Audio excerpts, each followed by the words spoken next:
বাংলাদেশের রাজনৈতিক দলগুলো আসলে কিভাবে চলে, মানে তাদের অর্থনৈতিক উৎসটা কি? আপনি আমাদেরকে একটু সহজ সরল, মানে আমি কোনো গোপনীয়তার জায়গা থেকে যেটা ভঙ্গ হয় সেটা আমি জানতে চাইছি না। আমি জানতে চাইছি যে মানিটা ফ্লো করে কিভাবে, সেটা কিভাবে খরচ করা হয়, সেটা কিভাবে, মানে এটার এটার এটা সূত্রটা কি আসলে সেলিম ভাই? মানে গড়ে যদি আমি এলডিপির কথা জানতে চাই, বিএনপির কথা জানতে চাই। আচ্ছা, এখানে বিএনপি বা এলডিপি কে একসাথে করলে হবে না। বাংলাদেশের বড় দুটি রাজনৈতিক দল আওয়ামী লীগ এবং বিএনপি, তাদের অসংখ্য সমর্থক আছে। তারা কয়েকবার ক্ষমতায় ছিল, তাদের অনেক সুবিধাভোগী আছে। তারা ওই দলগুলো চালানোর ব্যাপারে তারা তাদের ভূমিকা পালন করে। এর বাইরে জামাতে ইসলামী যে রাজনৈতিক দলটি আছে, তাদের অনেক ব্যবসা বাণিজ্য আছে এবং তাদের কর্মীদের আয়ের একটা উৎস তারা তাদের দলের ফান্ডে জমা দিতে হয়। তারপরে আছে চরমোনাই পীর সাহেবের দল। চরমোনাই পীর সাহেবের দলের টাকার উৎসের কোনো রকমেরই ঘাটতি নেই। এর বাইরে আপনি যে রাজনৈতিক দলগুলো বলেন, ওগুলো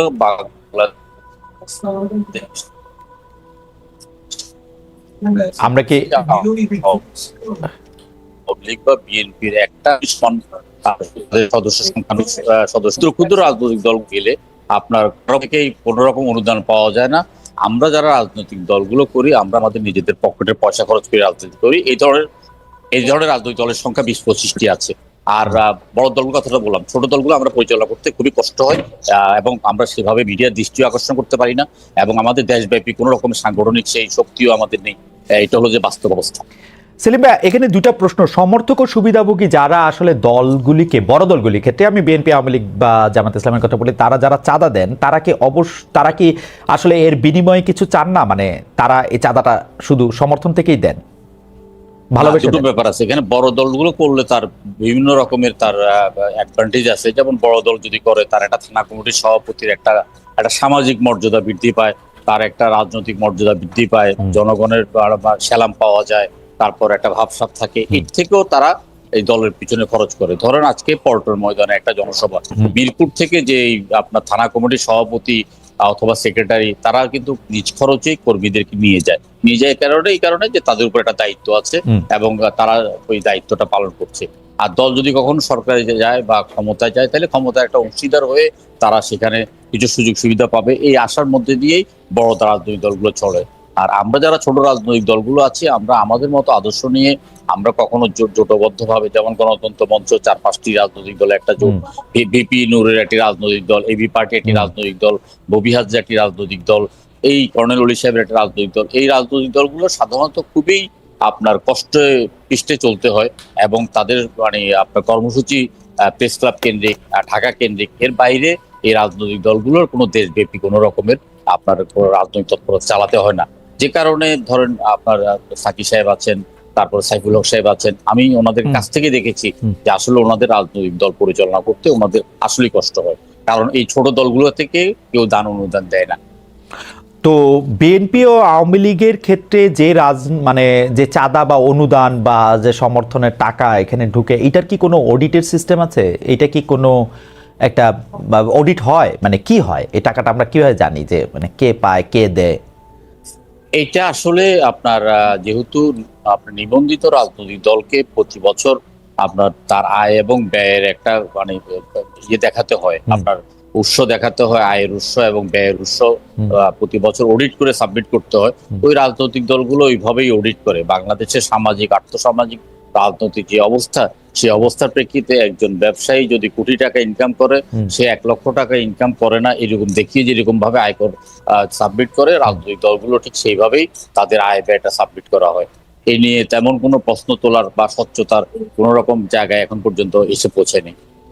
ওকে, আপনাকে ধন্যবাদ। আমি শুধু এই পর্যায়ে শেষ প্রশ্ন করতে চাই, রাজনৈতিক দল করা কি একটি লাভজনক ব্যাপার বা একটি লাভজনক ব্যবসা? মানে আমি বলতেছি হচ্ছে যে লাভজনক ব্যবসায় একটা রাজনৈতিক দল করাটাকে নেওয়া যাইতে পারে কিনা? কারণ আমরা দেখতেছি যে নতুন রাজনৈতিক দলগুলো নিবন্ধন নেওয়ার জন্য যারা হাজির হচ্ছে, তাদের মধ্যে এরকম অনেক রাজনৈতিক দল দেখতেছি যে যাদের কথা আমরা আগে কখনো শুনি নাই, কিন্তু খুবই আগ্রহ নিয়ে তারা একটা রাজনৈতিক দলের একটা নিবন্ধন করতে যাচ্ছে, তারা নিবন্ধন করতেছে বা নিবন্ধন চাচ্ছে, একটা মার্কা চাইতেছে। এইটা কি একটা মানে ভালো ব্যবসা? মানে আসলে এখন যেভাবে ব্যাঙের ছাতার মতো প্রতিদিন রাজনৈতিক দলগুলো জন্ম নিচ্ছে, এতে করে একজন রাজনৈতিক কর্মী হিসাবে নিজকে খুব হীন এবং দীন মনে হচ্ছে।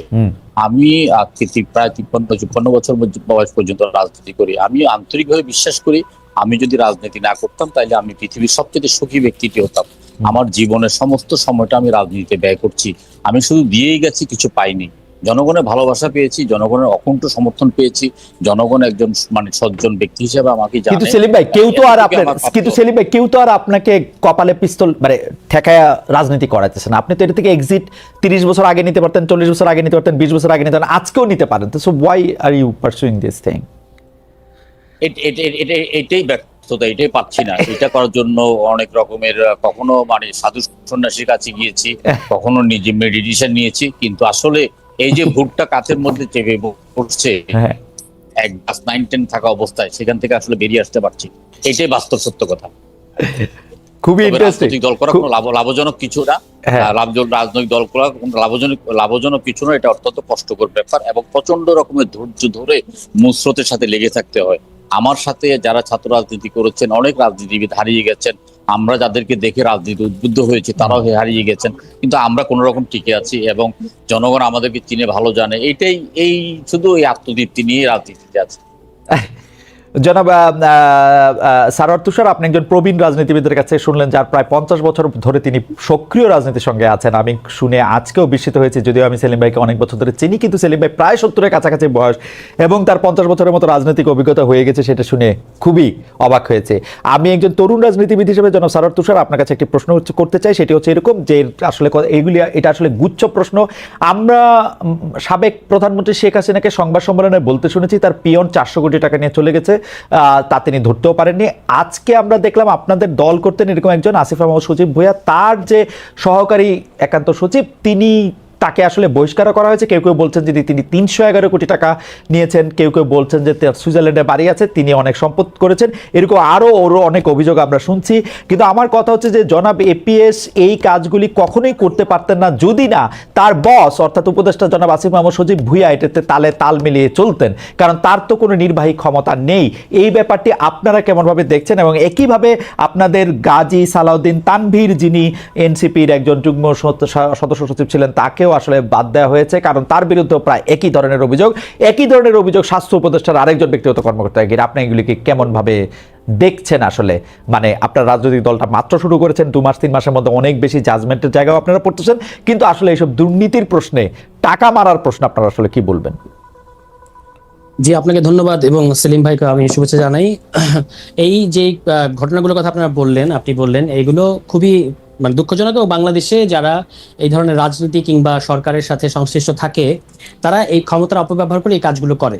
এবং তারই কিছু দুঃখজনক নজির আমরা এই 3টা ঘটনার ক্ষেত্রে দেখেছি। একটা যার কথা বলেছেন আসিফ মাহমুদ ভুঁইয়া, তো তিনি এখন সরকারের উপদেষ্টা, আমাদের দলের কেউ নন, কিন্তু তিনি এই গণঅভ্যুত্থানের মধ্য দিয়ে এসেছেন এবং তার এই ঘটনায় কোনো সংশ্লিষ্টতার এখনো পর্যন্ত তো আমার কাছে অন্তত এই তথ্য নাই। তার এপিএস মানে তার জায়গাটা ব্যবহার করে এটা করেছেন কিনা, মানে আমি অমুকের এপিএস এটা বললেও কিন্তু বাংলাদেশে অনেক কিছু হয়, অনেক কিছু করা সম্ভব। তো এইটা করে তিনি করেছেন কিনা সেটা তদন্ত করে বলা যাবে এবং তাকে তার জায়গা থেকে সরিয়ে দেওয়া হয়েছে। আর আমাদের দলের যিনি এসেছেন তার বিরুদ্ধেও দলের সবারই প্রচন্ড আপত্তি এবং আমরা এটা গোপন করি নাই।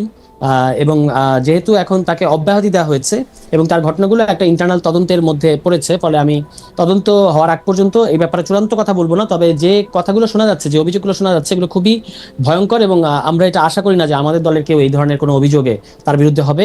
তো এই কারণে আমরা একটা শৃঙ্খলা কমিটি করেছি যে যেন আমাদের দলের কারোর বিরুদ্ধে যদি এই ধরনের কথা আসে, কারণ এরকম অনেক অ্যাম্বিশাস লোক, এখন যেহেতু একটা অপেক্ষাকৃত ভালো সময় বলবো আমি, তো অপেক্ষাকৃত ভালো সময়ে অনেকেই আসবে একটা রাজনৈতিক দলের মধ্যে।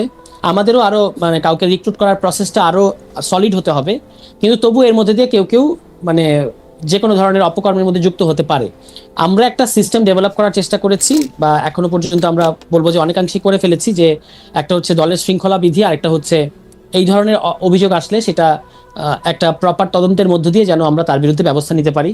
তো সেটা আমরা করেছি এবং যিনি তানভীর সাহেব, তার বিরুদ্ধেও আমরা অলরেডি আমাদের কার্যক্রম শুরু হয়েছে বা তদন্ত চলছে এবং আমরা আশা করি যে তার বিরুদ্ধে অভিযোগগুলো যদি প্রমাণিত হয় তাহলে অবশ্যই তার বিরুদ্ধে সাংগঠনিক ব্যবস্থা, এখন তো একটা সাময়িক ব্যবস্থা নেওয়া হয়েছে, একটা মানে চূড়ান্ত ব্যবস্থা তার বিরুদ্ধে হয়তো নেওয়া হবে যদি অভিযোগগুলো প্রমাণিত হয়। সংগঠনের ক্ষেত্রে আপনারা আসলে কোন নীতি অনুসরণ করছেন এসব ক্ষেত্রে? যেমন আমরা দেখছি যে আপনাদের একজন বড় নেতা সার্জিস আলম, তিনি যখন 150টি গাড়ি নিয়ে সেখানে গেলেন, সেটি নিয়ে আপনাদের দলের ভিতরে অনেক সমালোচনা হয়েছে। আমরা যখন দেখলাম যে আপনাদের একজন দলের বড় নেতা, উনি একটি বিরাট অফিসে বসে বিরাট করে একটু সিগনেচার দিয়ে একটু ছবি টবি তুলছেন, সেটাও আপনাদের দলের মধ্যে অনেক সমালোচনা হয়েছে। আপনারা কি এগুলি দল থেকে উৎসাহিত করছেন, নাকি আপনারা দলের মধ্যে এগুলি প্রশ্নবিদ্ধ করছেন? আপনারা কি মনে করছেন যে আপনারা এরকম একটা দল হবেন যে যেমনি ইচ্ছা সে তেমন করুক, নাকি আপনাদের একটা নির্দিষ্ট একটা নীতিমালা বা গাইডলাইন আপনাদের আছে? আপনারা যে আমাদের পরিষ্কারভাবে আমরা চাই যে আমাদের দলের যারা নেতাকর্মী বা বিশেষত যারা কেন্দ্রীয় নেতা, এমনকি মহানগর বা জেলা পর্যায়ের নেতা, তারা যেন কোনো ধরনের অপকর্ম কিংবা এই ধরনের কর্মকাণ্ডে যেন না জড়ায়। তো সেই ক্ষেত্রে আমরা একটা প্রপার গাইডলাইন করেছি এবং সেটা ইতিমধ্যেই আমাদের সংগঠনের নীতি নির্ধারণী ফোরামে প্রস্তাব করা হয়েছে। এটা আমরা একটা ওথ নেওয়ার ব্যবস্থা হবে আমাদের, এবং সকল সংগঠন সকল সংশ্লিষ্টরা এটাতে সাইন করবেন যে তিনি যদি এই নীতিমালা ভঙ্গ করেন তাহলে তার বিরুদ্ধে আসলে সাংগঠনিক ব্যবস্থা নেওয়া যাবে।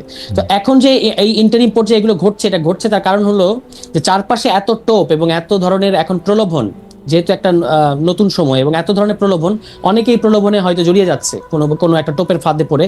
যারা রাজনীতিটাকে এরকম পয়সা বানানো কিংবা রাজনীতিকে মনে করেন যে একটা ক্ষমতা ব্যবহার করে নিজে ফুলে ফেপে ওঠা, তারা এই সাময়িক সময়ের মধ্যে এই সুবিধাগুলো নেওয়ার চেষ্টা করবে। কিন্তু আমরা আমাদের দলের দিক থেকে খুবই স্ট্রিক্ট। আমাদের দলের কারো বিরুদ্ধে এই ধরনের কোনো অভিযোগ উঠলে তাকে কোনোভাবেই এই দলের রাজনীতি করতে দেওয়া হবে না, তার বিরুদ্ধে ব্যবস্থা নেওয়া হবে।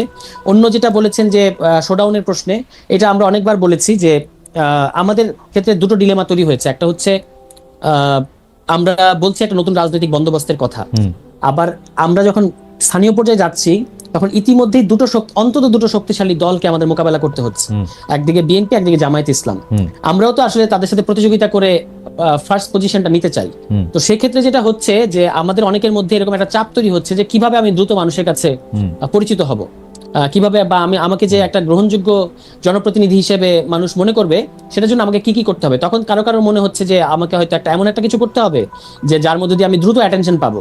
তো সেই ক্ষেত্রে আমাদের দলের একটা সাম্প্রতিক আমাদের আহ্বায়ক এবং সদস্য সচিব তারা একটা নির্দেশনা দিয়েছেন সংগঠনে যে আপাতত আমরা কোনো আসন কেন্দ্রিক কোনো ধরনের তৎপরতা চালাবো না। আমাদের এখন প্রধান কাজ হচ্ছে সংগঠন বিস্তৃত করা, এবং সেটা পুরো দেশে সংগঠন বিস্তৃত করতে হবে। এর মধ্যে দিয়ে আমরা নিবন্ধনটাও অর্জন করবো, মানে নিবন্ধনের যে শর্তগুলো আছে সেটা অর্জন করতে হবে। যেগুলো ঘটেছে, যতটুকু ঘটেছে এটা যেন আর না ঘটে, এই কারণে আমরা আমাদের সকল সংগঠকদের, যে সার্জিস আলম নিজেও আমাদের মানে অন্যতম প্রধান সংগঠক, তিনি উত্তরাঞ্চল সামলাবেন। তো এরকম সবার প্রতি এই নির্দেশনা যে আপনারা জেলার ভিত্তিক কাজ করবেন, কোনো আসন ভিত্তিক এখনো কাজ করবেন না, কারণ আমরা দলের তরফ থেকে বলে দেই নাই যে আপনি অমুক আসনের জন্য এলিজিবল কিংবা অমুক আসনের জন্য, এরকম আসন ভিত্তিক কোনো কিছু ডিস্ট্রিবিউশন এখনো আমাদের দলে হয় নাই। আপনাদের কাছে যে অনেক প্রলোভন আসতেছে এই কথা কিন্তু আমরাও বাইরে থেকে অনেক শুনতেছি। সেলিম ভাইও নিশ্চয়ই শুনেছেন, সেলিম ভাই নিশ্চয়ই এটা পর বলবেন। এর কারণ কি আপনাদেরকে বললে লাভ হইতেছে সেজন্যই তো, মানে আপনারা হচ্ছে কোন একটা তদবির আপনাদের কাছে আসে, আপনাদেরকে বললে কখনো আপনারা টাকা না নিয়া, কখনো টাকা নিয়া, কখনো আমাকে ভালোবাসিয়া আপনারা এই ফোন করেন, তখন এটা কাজ হয়ে যায়, তাই তো? বিকজ এটা আপনাদের কম না, দেখেন না এরকম না। আমাদের কাছে যে অনেক তদবির আসে ব্যাপারটা সেরকম না। কেউ এরকম প্রলোভনে ফাঁদে পড়তে পারে বলে আমি আন্দাজ করছি, কারণ এরকম তো দুই একটা ঘটনা শোনা যাচ্ছে। আচ্ছা, কিন্তু অন্যান্য মানে এখন পরিস্থিতিটাই এমন, এখন একটু আগেও আপনার এখানে আলাপ হচ্ছিল শুরু করার আগে, যে পরিস্থিতিটাই বাংলাদেশে এমন যে প্রচুর মানুষ প্রচুর ধরনের তদবির করছে, সবাই সবার জন্য তদবির করছে যে যেভাবে পারছে। এবং এটা শুধু এনসিপির কাছে তদবির আসে ব্যাপারটা এরকম না, আরো এর অন্তত 4-5 গুণ বেশি তদবির আসে বড় রাজনৈতিক দলগুলোর কাছে, এবং তারা এটাকে কিভাবে ব্যবহার করে সেই কিছু কথা আমরাও শুনতে পাই। আমাদের দিক থেকে দেখেন, আমার কাছে অনেক সময় অনেকে বিপদে পড়ে আসছে। যেমন আজকে কালিয়াকৈরের একটা ঘটনা, আমি একটা খুবই দরিদ্র পরিবার, তার একটা মেয়ের সাথে খুবই বাজে একটা ঘটনা ঘটেছে। তিনি আমার কাছে চাচ্ছেন যে তিনি কিভাবে আইন আদালত করবেন তিনি জানেন না, তো আমার কাছে তিনি একটা সহযোগিতা চেয়েছেন। তো সেক্ষেত্রে আমি আমাদের কালিয়াকৈরে যিনি আছেন দায়িত্বশীল, তার সাথে আমি যোগাযোগ করিয়ে দিয়েছি। এটাকে অবশ্য তদবির বলা যাবে না, হয়তো এটা একটা তিনি বিপদে পড়ে এসেছেন, এরকম কিছু বিপদে পড়েও কিন্তু আমাদের কাছে আমার মনে হয় যে আপনার বক্তব্য পরিষ্কার। আমি এই ব্যাপারে একটু শেষ প্রশ্ন করে আপনি একটু অল্প করে যদি এটার একটু উত্তর দেন এই একই প্রসঙ্গে, তারপর আমরা আবার একটু সেলিমের কাছে যাবো। যে গত শুক্রবার আপনাদের 9 ঘন্টার মিটিং হয়েছে আপনাদের প্রধান কার্যালয় বিশ্ববিদ্যালয়। পত্রপত্রিকা এগুলিকে দীর্ঘ বলে, আমি বলি যে দীর্ঘ বা লম্বা না, সময়টা 9 ঘন্টা, এটা আপনারা 90 ঘন্টাও করতে পারতেন। সেই সূত্র ধরে প্রথম আলো একটা প্রতিবেদন করে, যেখানে প্রথমে বলা হয়েছিল মিটিংয়ে জনাব সার্জিস এবং জনাব হাসনাত আব্দুল্লাহর বিলাসী জীবন নিয়ে প্রশ্ন করা হয়েছে। সম্প্রতি তারা দুজনে কেন দুদকে গিয়েছিল সেই নিয়ে নাকি প্রশ্ন করা হয়েছে। প্রতিবেদক হাসনাত আব্দুল্লাহর সাথে যোগাযোগের চেষ্টা করেও পাননি। প্রতিবেদন প্রকাশের পর জনাব হাসনাত আব্দুল্লাহ সব অভিযোগ অস্বীকার করে প্রথম আলোকে এক ধরনের হুঁশিয়ারি দেন, আলটিমেটাম দেন। তারপরে পত্রিকাটি তার সংবাদ বদলে ফেলে। আপনি কি আমাদের একটু বলবেন, প্রথম কথা হলো যে পত্রিকার জায়গা থেকে আগে যে মিটিংয়ে আসলে এই ধরনের কথা বলা হয়েছিল কিনা, এই ধরনের প্রশ্ন তোলা হয়েছিল কিনা, কারো বিরুদ্ধে এরকম কথা বলা হয়েছিল কিনা 9 ঘন্টা লম্বা মিটিংয়ে, আপনাদের মধ্যে নিজস্ব ক্ষোভ নাকি বাইরের কেউ দেখা গেছে? আপনি যদি একটু ছোট করে বলেন তো। মানে 9 ঘন্টা মিটিং, মানে লম্বা মিটিং হয়েছে, এটা সত্য। হ্যাঁ। এবং সেখানে আমাদের এটা ঈদের পরে প্রথম জেনারেল মিটিং, অনেকগুলো বিষয়ে কথাবার্তা হয়েছে। তার মধ্যে আমাদের প্রধানত কথা হয়েছে আমাদের কিভাবে সংগঠন বিস্তৃত করব, কিভাবে জেলা কমিটিগুলো হবে, কিভাবে আমরা নিবন্ধনের শর্ত অর্জন করব, এগুলো নিয়ে আলোচনা হয়েছে। তার মধ্যে এই যে কথাগুলো সোশ্যাল মিডিয়ায় নানা ধরনের যে অভিযোগগুলো এসেছে কারোর ব্যাপারে, সেগুলো নিয়ে কথা হয়েছে। কিন্তু এখানে যেটা প্রথম আলোর নিউজে যেটা আমাদেরকে অবাক করেছে, যে এখানে কিন্তু হাসনাতের বিরুদ্ধে কোনো কথা আসে নাই, যে হাসনাতের বিলাসী জীবন বা এই ধরনের কোনো কিছু। তারা বলেছেন যে 5 জন, আমাদের কোনো 5 জন নেতার সাথে নাকি তারা কথা বলেছেন। কিন্তু এটা কমপ্লিটলি আমাদের কাছে খুবই অবাক লেগেছে যে এরকম কোনো হাসনাত নিয়ে কোনো আলোচনাই হয় নাই। সার্জিসের শোডাউন নিয়ে যে সমালোচনা কিছু হয়েছে সোশ্যাল মিডিয়ায়, মানুষ যেটা পছন্দ করে নাই, এই কথাটা প্রসঙ্গটা তোলা হয়েছে। বিলাসী জীবন নিয়ে কোনো আলোচনা হয় নাই। আর যিনি আরেকজন আছেন তানভীর সাহেব, তার যে এই যে অভিযোগগুলোর কথা বললেন, তার অভিযোগের ব্যাপারে তার কাছে আমরা ব্যাখ্যা চেয়েছি ওই মিটিং এর মধ্যে, এবং সেটা নিয়ে কথাবার্তা হয়েছে। কিন্তু নিউজটা খুব আমার কাছে, মানে অন্তত প্রথম আলোর কাছ থেকে এই নিউজটা আসবে এরকম আমি ভাবি নাই। তার কারণ হলো, একটা সংগঠনে জেনারেল মিটিং যখন হয়, ওই সংগঠন কিছু জিনিস নিজেদের মধ্যে রাখতে চায়, আর কিছু জিনিস সে পাবলিক করে। তো ধরুন আমরা যেটা প্রেস রিলিজ দিয়ে জানাবো, সেটা হচ্ছে আমরা এই কথাগুলো জানাতে চাই, আর কিছু জিনিস আছে আমরা ইন্টারনালি ডিল করতে চাই। হ্যাঁ, এবং আমি যখন এই যে কথা বলছি, কিন্তু তুষার, সংবাদপত্রের রিপোর্টারদের দায়িত্বই তো যেটা আপনারা জানাতে চান না সেটা জানানো। যদি আপনি প্রেস রিলিজে যেটা জানাবেন, তার জন্য তো সাংবাদিক দরকার নাই, আমার মতো 2-1টা পিআরের লোক হলেই হবে, পাবলিক রিলেশনসের লোক হলেই হবে। That's fine. কিন্তু আপনি যখন মানে আমার কোনো নেতার কাছ থেকে কোনো ইনফরমেশন পেয়ে সেটাকে আবার একটু বিকৃতভাবে উপস্থাপন করছেন, তখন তো একটা সমস্যা তৈরি হয়। সেটা বিকৃতভাবে উপস্থাপন করেছেন কিনা সেটা তো হচ্ছে অবশ্যই প্রশ্ন। আরেকটা জিনিস আমি বলি খালেদ ভাই, এরকম আরো একটা প্রধান সারির দৈনিক তারা একবার নিউজ করলো, যখন আমাদের জাতীয় নাগরিক কমিটিতে যখন জুনায়েদ ছিলেন, তাকে নিয়ে নাকি মিটিং এ আপনার তার প্রশ্নে নাকি সংগঠনের দ্বিধা বিভক্তি তৈরি হয়েছে, যেটা একেবারে কমপ্লিটলি ফেব্রিকেটেড ছিল। কারণ ওই মিটিং এ আমি দায়িত্ব নিয়ে বলতে পারি, জুনায়েদ কোনো এজেন্ডাই ছিল না, কিন্তু তারপরেও এভাবেই নিউজটা করা হয়েছে। তখন আমরা যখন রিজয়েন্ডার দিলাম যে জুনায়েদ তো আমাদের মিটিং এ কোনো আলাদা করে কোনো এজেন্ডাই ছিল না, তখন কিন্তু এই পত্রিকা স্বীকার করতে বাধ্য হলো যে হ্যাঁ, আসলে আমরা পরে খবর পেয়েছি আমাদের সোর্সের কাছ থেকে যে জুনায়েদ কোনো এজেন্ডা ছিল না। তবু তারা ওই যে নিউজ করার যে প্রক্রিয়া, সেটা থেকে কিন্তু তারা সরে আসে নাই। তো আমি এটার কথা বলছি যে ধরেন আমাদের সংগঠনের কারো কাছ থেকে আপনি গোপনে একটা কিছু জানলেন, সেটাতে নিউজ করে দিলেন, এটা আসলে কতটুকু আমি জানি না যে সাংবাদিকতার গোপনে জানলে গোপনে না, আপনি আর ভালো বলতে পারবেন। আমি আপনাকে আমার কথা যদি আপনার আমি 1993 সাল থেকে সাংবাদিক করাই। আমার আন্ডারস্ট্যান্ডিং অফ সাংবাদিকতা হচ্ছে যে যদি একমাত্র আমার দায় হচ্ছে পাবলিক ইন্টারেস্টের কাছে, আপনার কাছে থেকে যদি কোনো তথ্য আমি অফ দ্য রেকর্ড জানি, অবশ্যই এটা আমি জানাবো না, কিন্তু কোনো তথ্য যদি আমাকে ভিতরের কোনো সোর্স জানায় এবং এটা যদি আমি ভেরিফাই করে আমি এটা জানতে পারি যে এটা সত্য, এটা আপনার পছন্দ হোক না হোক, এটা আমার জানাইতেই হবে। এটা আমার সাংবাদিক হিসাবে এটা আমার দায়িত্ব, আমার কিছু করার নাই। মানে এতে আপনি আমাকে কম ভালোবাসবেন, এখন আমি আর কি করবো, একটু রিস্ক আমার নিতে হবে। বাট আপনি খুব পরিষ্কার, ঠিক আছে, সেটা না খালিদ ভাই, মানে একটা হচ্ছে যে তথ্যটা তো সত্য হতে হবে। এখন তুষার, আপনি একজন রাজনীতিবিদ, আপনার ফ্যাক্ট আর আরেকজনের ফ্যাক্টের মধ্যে একটু রসমন ইফেক্ট থাকার কথা, যে আপনি যেটাকে ফ্যাক্ট মনে করতেছেন আরেকজন থেকে সেটাকে ফ্যাক্ট নাও মনে করতে পারে। কিন্তু কোনো কিছু যদি হাসনাতকে নিয়ে, হাসনাতের বিলাসী জীবন নিয়ে কোনো কথা হয় নাই, এটা তো সেইটা তো আমরা দেখতেই পাচ্ছি। প্রথম আলো তো কোনো ধরনের কোনো ডিসক্লেইমার না দিয়েই সব ইয়াটা বদলে দিয়েছিল। তারও 3 ঘন্টা পরে তারা অন্য আরেকটা ছোট্ট করে একটা সংশোধনী দিয়েছে। এটা অবশ্যই এটা ঠিক যে প্রথম আলো নৈতিকভাবে এখানে স্ট্যান্ড নিতে পারে নাই, তার কোনো ক্লিয়ার অবস্থান নাই। সে যদি আপনাদের রাজনৈতিক দলের কাছ থেকে নথি স্বীকার করে থাকে, সেটাও তার দুর্বলতা। আর যদি সে সত্য অসত্য করে সেটাও তার দুর্বলতা, তার পুরো প্রক্রিয়া দুর্বল। কিন্তু হাসনাতকে নিয়ে কোনো হাসনাতের বিলাসী জীবন বা এই ধরনের কোনো প্রসঙ্গই ওঠে নাই। তাহলে এইটা যখন আপনি ডিফেন্ড করতে পারলেন না, আমি যখন খালেদ ভাই যখন আপনি প্রশ্নটা করলেন, আমি যখন বললাম যে না এটা আমাদের মিটিং এর কথাই ছিল না, তখন আপনি যদি এটা ডিফেন্ড করতে না পারেন তখন কিন্তু আপনার জায়গাটা প্রশ্নবিদ্ধ হয়। আমি এটা বলার চেষ্টা আমি অ্যাবসলিউটলি, কিন্তু দ্য ওয়ে সংবাদ মাধ্যমকে ডিল করা হচ্ছে সেটা নিশ্চয়ই আপনারা আরেকটু ভাববেন, এবং আপনাদের দলের মধ্যে থেকে যা কিছু আছে বা যেসব কথাগুলি বাইরেও বলা হইতেছে সেসব কথাগুলির এক ধরনের ব্যাখ্যা একটা জায়গা থেকে আমরা দাবি করি। আমি শুধু প্রশ্নটা করে রাখি, জনাব হাসনাত আব্দুল্লাহ আরেকটা স্ট্যাটাসে বলেছিলেন রয়ের সাথে আলোচনা করে এসে আমাদের ব্যাপারে কোনো প্রশ্ন বা ইলেকশনের ব্যাপারে কোনো প্রশ্ন করা ঠিক হবে না, এরকম একটা লাইন তিনি বলেছিলেন। আমরা একটু বলতে চাই রয়ের সাথে কে মিটিং করেছেন এবং এখানে কোত্থেকে আসলো, এখানে ইলেকশনের প্রশ্ন কোত্থেকে আসলো। আমি যদি এখন ইলেকশনের কথা বলি সেটা তো এই রয়ের কথাই বলা হবে কিনা, আপনারা একই বিড়াল বারবার বা একই কি জানি শিয়াল কুমির কি জানি একটা বারবার দেখাচ্ছেন কিনা সেটাও আপনারা একটু দেখবেন। আমি একটু জনাব শাহাদাত হোসেন সেলিম আপনার কাছে আসি। সেলিম ভাই, আপনি নিশ্চয়ই জানেন যে গত 15 বছরের শাসনের ভুল ত্রুটি, গত 3টি নির্বাচনে কারচুপি, জুলাই আগস্টের নিপীড়ন, হত্যাকাণ্ড নিয়ে আওয়ামী লীগের কারো মধ্যেই, আমি এখন পর্যন্ত কারোর মধ্যে আত্মসমালোচনা দেখি নাই, অনুশোচনা দেখি নাই, এজিফ কেউ মারা যায় নাই জুলাই আগস্টে, এজিফ আওয়ামী লীগ গত 15 বছরে কোনো ধরনের অনৈতিক কোনো দুর্নীতি কিচ্ছু করে নাই, এজিফ শুধু ষড়যন্ত্রের কারণেই হঠাৎ করে তাদেরকে দেশ থেকে চলে যেতে হয়েছে। আমরা যারা আওয়ামী লীগের এইগুলি জিনিসই শুধু বলি, আওয়ামী লীগের পক্ষ থেকে মানে কি বলে সাইবার স্পেস এবং অন্যান্য জায়গায় অনেক আক্রমণের সম্মুখীন হই, কিন্তু আমরা আসার জায়গাটা তখন আরেকটু হতাশাময় দেখি যখন আমরা দেখি বিএনপির মধ্যেও আসলে কোনো রকম এই 15 বছর থেকে কোনো রকম কোনো শিক্ষা নেওয়ার কোনো জায়গা নেই। সামান্য সংস্কারের প্রশ্নে, বিশেষ করে আমি অন্য সংস্কারের দিকে যেতে চাই না, যে সংস্কারটা মানলে কোনো লস নাই, কোনো অসুবিধা নাই, এবং যেটা সবচেয়ে যৌক্তিক সংস্কার যে একজন দুইবারের বেশি প্রধানমন্ত্রী হতে পারবে না, এইটার ক্ষেত্রেও বিএনপি আসলে বাধা হয়ে দাঁড়াচ্ছে। এই যে মানে বিএনপির অবস্থান, আপনাদের অবস্থানের কারণ কি? আসলে দুইবারের বেশি প্রধানমন্ত্রী না হলে কি লস? সেলিম ভাই আপনি বলেন তো, আপনি কেন দুইবারের বেশি প্রধানমন্ত্রী থাকবেন? আচ্ছা, আমি প্রথমেই যে কথাটা বলতে চাই সেটা হলো যে আসলে তো আমাদের অসংখ্য বন্ধু বান্ধব, আমি তো সাংবাদিক মহলে খুবই আমার যোগাযোগ আছে, এবং আপনার প্রায় হেড অফ নিউজ বলেন অথবা মানে প্রধান বার্তা সম্পাদকদের সাথে কথা হয়, অথবা অনেক সংবাদপত্রের প্রকাশক মালিকের সাথে কথা হয়।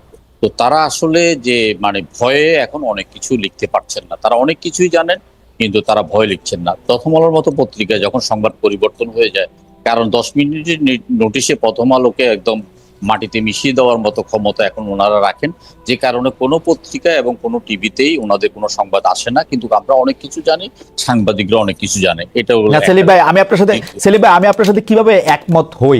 আপনি কি মনে করেন আপনারা যখন ক্ষমতায় ছিলেন, বিএনপি যখন ক্ষমতা ছিল, আওয়ামী লীগ যখন ক্ষমতা ছিল, তাদের থেকে অনেক বেশি পাওয়ারফুল এনসিপি তাদেরকে মাটির সঙ্গে ধুলার সঙ্গে মিশায় দিবে?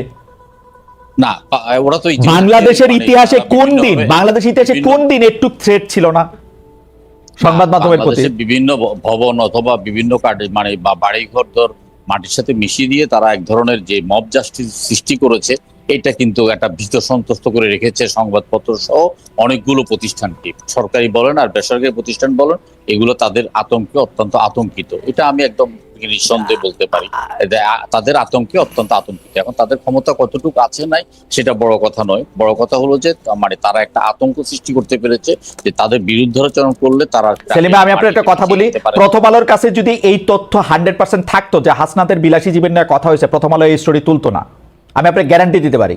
প্রথম আলো দুর্বল হইতে পারে, প্রথম আলো এখন এত দুর্বল না সেলিম ভাই, এবং প্রথম আলোর হাত দেয়া এত সহজও না। আমি চাইও না প্রথম আলোকে হাত দেওয়া হোক, ওরা যতই গলাবাজি করুক, হুমকি ধামকি দেখ, আমি জানি তো মানে এইটা যদি প্রথম আলো যদি নিউজটা ঠিক হইতো, প্রথম আলো এটা তুলতো না, যত হুমকি দেখ না। ঠিক আছে, তারপরেও মানে তারা স্বস্তি বোধ করে নেই বলেই তারা আসলে এটা না। নিউজটা সত্যতা নিয়ে আমার সন্দেহ আছে ভাই। হাসানাতের সত্য মানে বিলাসী জীবন নিয়ে আমাদেরও কিছুটা কথা আছে, কারণ তাকে এক পোশাকেই দেখি এবং তাকে অন্যদের চাইতে আমরা আলাদাভাবেই দেখতে চাই, এবং আমরা সেভাবেই তাকে দেখবো বলে আশা করছি আর কি। না, ও আবার ইন্টারেস্টিং, ও আমার হোসেন এসে বলে গেছেন, উনি আর কি ও বলাটা ঠিক হচ্ছে না, উনি আমার হোসেন এসে বলে গেছে আপনার মতো 1000 খালেদ মুহিউদ্দিন আছে যারা আমার গাড়ি দেয়। না, ওটা বিশাল ব্যাপার। আমি মনে মনে বলি যে রাজনীতি এবং অপসংস্কৃতিতে তারাও যে অভ্যস্ত হয়ে গেছে, 1000 লোক যে তাদেরকে গাড়ি দিলে তারা গাড়িতে চড়বে, এই জিনিসটা প্রমাণ হয়ে যাওয়ার কারণে গাড়িটা দেয়। তাদেরকে একজনের গাড়ি দেওয়ার পরে যদি সে গাড়িটা ফেরত দিয়ে দিত যে না আমি এই গাড়িতে চড়বো না, তাহলে আর দ্বিতীয় ব্যক্তি তাদেরকে গাড়ি দেওয়ার ব্যাপারে আপনার সাহস পেত না, এবং আমরা একটা নতুন দিশার সন্ধান পেতাম, নতুন বন্দোবস্তের দিকে আমরা ধাবিত হতাম। যাক, এখন যে সংস্কারের কথাটা বলছেন, সংস্কারের ব্যাপারে তো আমরা সংস্কার চাই। আপনার বিএনপি আজকে থেকে আরো 2-2.5 বছর আগে 27 দফা সংস্কারের দাবি তারা সাংবাদিক সম্মেলনের মাধ্যমে পেশ করেছে। পরবর্তীকালে আমাদের প্রায় 40টি রাজনৈতিক দলের সাথে একাধিকবার বৈঠক করে আমরা 31 দফার একটা সংস্কার প্রস্তাব আমরা উত্থাপন করেছি। সেখানে বলা হয়েছে যে এক ব্যক্তি 2বারের বেশি প্রধানমন্ত্রী হতে পারবেন না, কিন্তু যেমন আমাদের বিভিন্ন ব্যবসায়িক যে না 31 দফার মধ্যে আছে, 31 দফার মধ্যে আছে একাধারে পরপর না পরপর 2বার প্রধানমন্ত্রী হতে পারবেন না। বাংলাদেশের বিভিন্ন সামাজিক ক্লাব এবং বিভিন্ন ব্যবসায়িক প্রতিষ্ঠানগুলোতে আছে পরপর 2বার বা 3বারের বেশি কেউ ইসি মেম্বার হতে পারবেন না, পরপর 2বারের বা 3বারের বেশি কেউ আপনারা প্রেসিডেন্ট হতে পারবেন না। যদি পরপর 2বারের বেশি হতে পারেন, পর 5 বছর পরে বা 4 বছর পরে আবার হতে পারবেন, এই ধরনের একটা নিয়ম আছে। বাংলাদেশে পরপর 2বারের বেশি প্রধানমন্ত্রী হতে পারবেন না, এটা এমন কি সংস্কার? এটা করলে এটা বিরাট বড় সংস্কার ভাই। আমি আপনাদের বলি এটা অনেক বড় সংস্কার। এইটা যদি সংস্কার না হয়, আমরা দেখতে পাচ্ছিলাম যে শেখ হাসিনা সম্পর্কে বলা হয় যে তার বিকল্প কি, যদি সংবিধানে এটা থাকা, এবং বিকল্প কি বলতে বলতে কিন্তু 3টা খারাপ ইলেকশন করা হয়েছে, একটা ফেসিবাদী একটা রাজনীতির একটা সূচনা করা হয়েছে। আপনি আমাকে বলেন 2বারের বেশি প্রধানমন্ত্রী থাকার পরে উনি অবসরে চলে যাবেন বা উনি পার্টিকে নেতৃত্ব দিবেন, উনি দেশের জন্য আলাদা করে কাজ করবেন, বাংলাদেশের সবচেয়ে বড় দূত হবেন, উনার তো অনেক কাজ, উনি আরো কেন?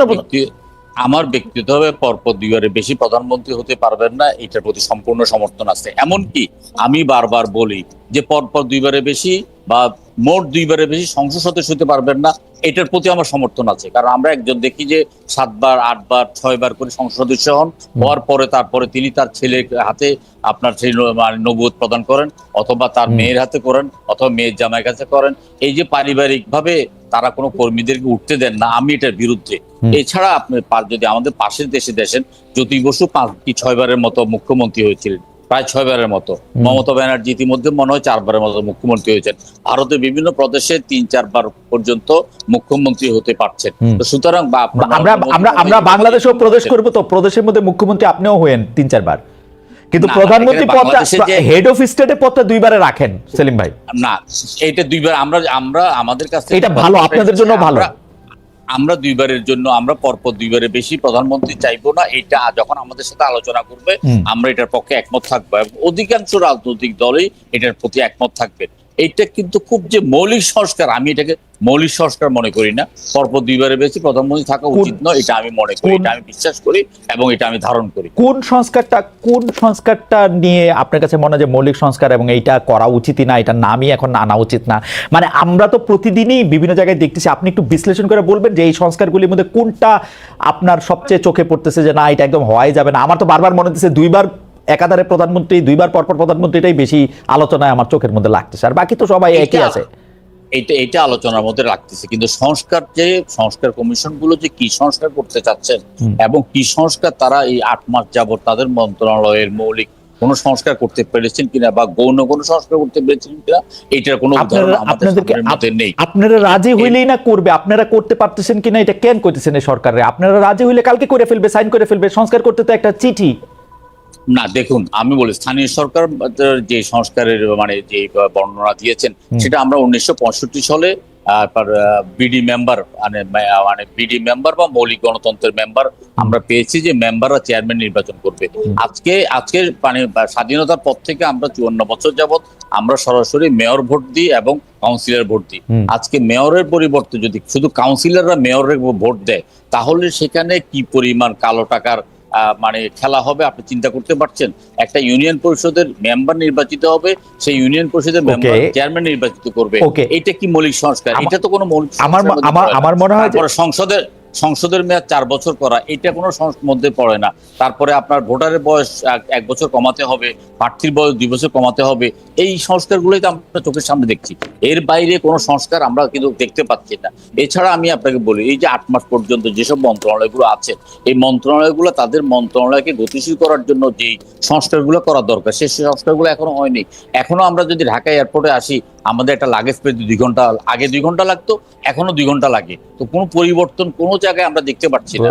আপনার আইনের যে আপনার পাহাড় জমে আছে মামলা। না সেলিম ভাই, এই আসিফ সেলিম ভাই, আপনি আমার মনে হয় যে বেশ কিছু মানে আশার কথা বলছেন, যেগুলি আসলে করতে হলে আমাদের ইফিসিয়েন্সি একটু বাড়তে হবে। এটার সাথে কি আসলে সংস্কারে কোনো যোগ আছে? মানে ঢাকা এয়ারপোর্টে যে আপনি লাগেজ পাইতে 2 ঘন্টা দেরি হইতেছে, এটাতে মানে প্রফেসর মোহাম্মদ ইউনূসের অনেক বেশি কিছু করার আছে? না, এটা প্রফেসর মোহাম্মদ ইউনূসের না। আমরা প্রফেসর মোহাম্মদ ইউনূসকে নিঃশর্তভাবে সমর্থন করেছি এবং আমরা প্রফেসর ইউনূসকে সেই সময় আমাদের প্রফেসর ইউনূস ছাড়া আর কোনো বিকল্প ছিল না। কিন্তু উনি যে উপদেষ্টা মণ্ডলী গঠন করেছেন সেটা দেখে আমরা প্রচন্ড হতাশ হয়েছি। আমরা খুবই আশ্চর্য হয়েছি। এই উপদেষ্টা মণ্ডলীর দ্বারা বর্তমান একটা মানে এই ভয়ানক পরিস্থিতিতে বাংলাদেশে সামাল দেওয়া সম্ভব নয়। শতকরা 90 জন উপদেষ্টাই একটা অবসর জীবন যাপন করতো। তারা দিনে অথবা রাত্রে ঘুমেই তারা কল্পনা করে নেই যে তারা বাংলাদেশের উপদেষ্টা হবে। সুতরাং তাদের থেকে আমরা ভালো কিছু আশা করতে পারি। ডক্টর মোহাম্মদ ইউনূস সাহেবের সাথে যতবার আমাদের দেখা হয়েছে, যতবার আমরা বক্তব্য রাখার সুযোগ পেয়েছি, ততবার বলেছি আপনারা উপদেষ্টা মণ্ডলীর পরিধি বৃদ্ধি করেন এবং যারা উপদেষ্টা মণ্ডলীর যথাযথ সার্ভ করতে পারছেন না তাদেরকে দয়া করে বাদ দেন। তিনি আমাদের এই কথাগুলো একেবারেই কানে নেন। সেলিম ভাই, প্রধান উপদেষ্টা ইউনূস সাহেব কি ঠিক আছে? উনি একজন মানে সুইট টকার, উনি ভালো বক্তব্য রাখেন। ডক্টর সালেউদ্দিন আহমেদ কি ঠিক আছে? ডক্টর সালেউদ্দিন আহমেদ কি ঠিক আছে? আমি যদি আপনাকে সত্যি অর্থে বলি যে ডক্টর সালাউদ্দিন আহমেদ অর্থমন্ত্রী হিসাবে উনি যে আর্থিকভাবে যে মহা কেলেঙ্কারি ছিল, কাজের বুয়ার নামে 250 কোটি টাকা লোন, চটপটিওয়ালার নামে 300 কোটি টাকা লোন, এবং ব্যাংকের মালিকরা যেভাবে ব্যাংককে শোষণ করে আপনার লোনগুলো নিয়ে যেত, সেটার একটা শৃঙ্খলা উনি আনতে পেরেছেন। ব্যাংকিং খাতে একটা শৃঙ্খলা আনতে পেরেছেন। এছাড়া যদি আপনি আমাকে বলেন আমি আর কোন মন্ত্রণালয় আর কি চাইছিলেন আপনি? নাম্বার দিতে রাজি নই। আর কি চাইছিলেন আপনি? বা আর কারে আপনি পাচ্ছেন? ডক্টর ওয়াহিদুদ্দিন, আমি 2-4 জন সম্পর্কে জানতে চাই। ডক্টর ওয়াহিদুদ্দিন মাহমুদ কি ঠিক আছে? ডক্টর আসিফ নজরুল কি ঠিক আছে? জনাব আদিলুর রহমান কি ঠিক আছে? সৈয়দ রেজওয়ানা হাসান, আমি তো দেখি বেশিরভাগ লোক কি ঠিক আছে।